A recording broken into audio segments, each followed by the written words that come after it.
Hello to everyone, welcome to my channel diet doctor. आज हम बात करेंगे मंकी पॉक्स की, जो कि अफ्रीकी देशों में फैल रहा है। केन्या, कांगो, युगांडा और रवांडा समेत करीब 10 अफ्रीकी देशों में मंकी पॉक्स के कई मामले सामने आए हैं। इसे लेकर डब्ल्यूएचओ ने चिंता जताई है। डर है कि यह वायरल इन्फेक्शन सभी अफ्रीकी देशों और दुनिया के अन्य देशों में भी फैल सकता है। रिपोर्ट्स के मुताबिक डब्ल्यूएचओ अपनी ऑफिशियल बैठक के बाद मंकी पॉक्स को ग्लोबल इमरजेंसी घोषित कर सकता है। मंकी पॉक्स चेचक जैसी एक वायरल बीमारी है। अफ्रीकी देशों में अचानक बढ़े संक्रमण के बाद इस साल इस वायरस के मामले 160% तक बढ़ गए हैं। Centre for disease control and prevention के मुताबिक कांगो में लगभग 70% मामले 15 वर्ष से कम उम्र के बच्चों में देखे गए हैं। अफ्रीका में मौजूदा प्रकोप का सबसे प्रतिकूल प्रभाव बच्चों पर पड़ा है। कांगो में हुई कुल मौत के मामलों में से 85% तक 15 वर्ष से कम उम्र के बच्चे हैं। डब्ल्यूएचओ इसलिए भी चिंतित है क्योंकि मंकी पॉक्स के अलग अलग प्रकोप में मृत्यु दर अलग अलग देखी गई है। कई बार तो यह 10% से भी अधिक रही है।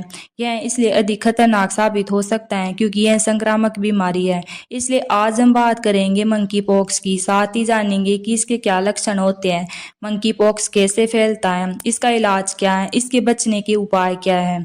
सबसे पहले बात कर लेते हैं मंकी पॉक्स वास्तव में है क्या। मंकी पॉक्स एक वायरस के कारण होने वाली बीमारी है। इसे एम पॉक्स भी कहते हैं। इसमें चकत्ते और फ्लू जैसे लक्षण सामने आते हैं। यह virus orthopox virus genus family का ही मेंबर है, जो चेचक यानी स्मॉल पॉक्स के लिए भी जिम्मेदार है। किसी संक्रमित व्यक्ति के नजदीकी संपर्क में मंकी पॉक्स फैल सकता है। यह हमारी त्वचा पर किसी कट से या आंख, नाक या मुंह के रास्ते शरीर में जा सकता है। सेक्स के दौरान भी यह वायरस एक व्यक्ति से दूसरे व्यक्ति तक फैल सकता है। मंकी पॉक्स रेयर है लेकिन जानलेवा हो सकता है।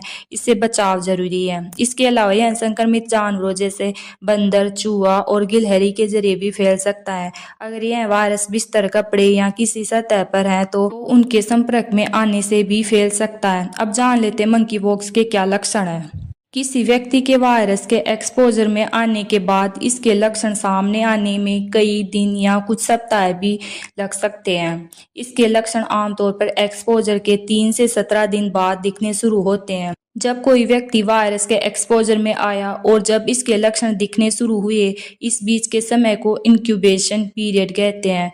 मंकी पॉक्स के लक्षण आमतौर पर 2 से 4 सप्ताह तक बने रहते हैं।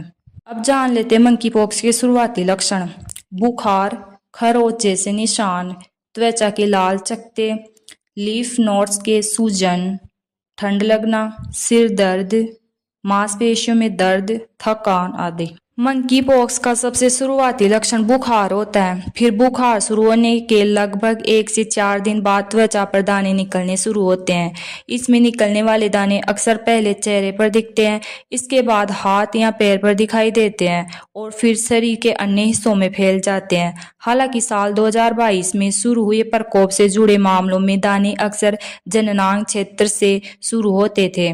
कुछ लोगों के दाने मुंह या गले से शुरू हो रहे थे। मंकी पॉक्स के रेस कई चरणों से गुजरते हैं। शुरू में निकले चपटे दाने फफोले में बदल जाते हैं, फिर ये छाले मवाद से भर जाते हैं, उसके बाद पपड़ी बन जाती हैं और फिर 2 से 4 सप्ताह की अवधि तक सूखकर खत्म हो जाते हैं। ये दाने मुंह, चेहरे, हाथ, पैर, लिंग, योनि या गुदा पर कहीं भी हो सकते हैं।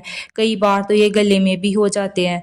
जब से मंकी पॉक्स के लक्षण दिखने शुरू होते हैं, तब से लेकर आपके दाने और पपड़ी ठीक होने तक संक्रमित व्यक्ति इसे फैला सकता है। इसके अलावा लक्षण विकसित होने से पहले भी यह संक्रमित व्यक्ति के जरिए फैल सकता है।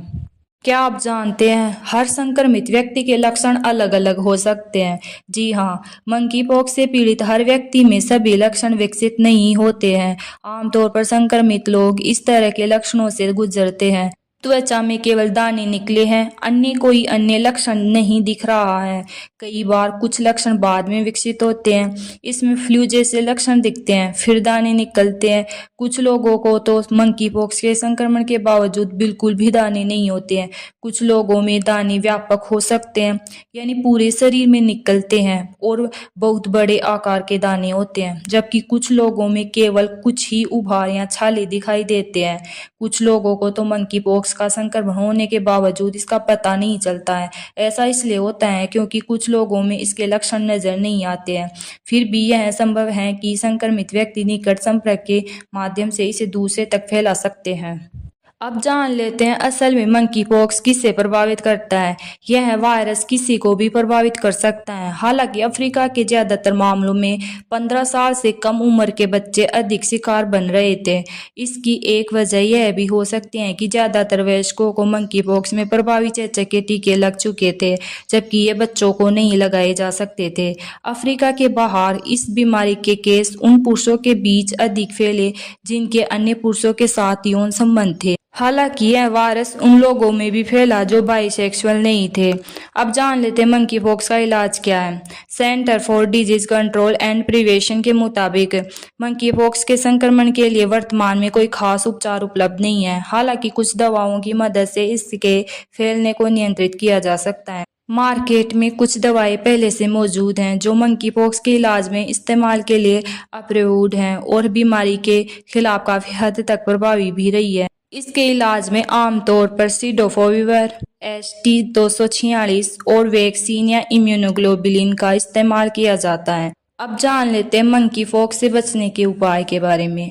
मंकी पॉक्स के प्रकोप से हमें कई वैक्सीन बचा सकती हैं। कुछ वैक्सीन इसके लिए भी तैयार की गई है, जबकि कुछ वैक्सीन चेचक के लिए तैयार की गई थी जो इसे रोकने के लिए कारगर है। मंकी पॉक्स रोकने के लिए मार्केट में जिनियोस्टेम वैक्सीन भी उपलब्ध है जो इम्वाम्यून या इम्वेनेक्स के नाम से भी मिल सकती है। अफ्रीका में इसे बड़े स्तर पर यूज किया जाता है। इसके आंकड़े बताते हैं कि यह वैक्सीन मंकी पॉक्स को रोकने में 85% तक प्रभावी है। चेचक का एक टीका ACAM2000 भी इसे रोकने में काफी हद तक कारगर साबित हुआ है। विश्व स्वास्थ्य संगठन यानी WHO के मुताबिक चेचक के टीके लगवा चुके लोगों की इम्यूनिटी मंकी पॉक्स वायरस से बचाने के लिए काफी हद तक कारगर है। मुश्किल ये है कि चेचक का संक्रमण रुक जाने के कारण कई देशों में इसका टीकाकरण लगभग 40 साल पहले ही बंद कर दिया गया था। ऐसे में यहाँ के लोग इसकी चपेट में आ सकते हैं। तो कैसी लगी आपको मेरी जानकारी? अगर अच्छी लगी हो तो वीडियो को लाइक, शेयर और कमेंट करें और चैनल को सब्सक्राइब करें। Thank you.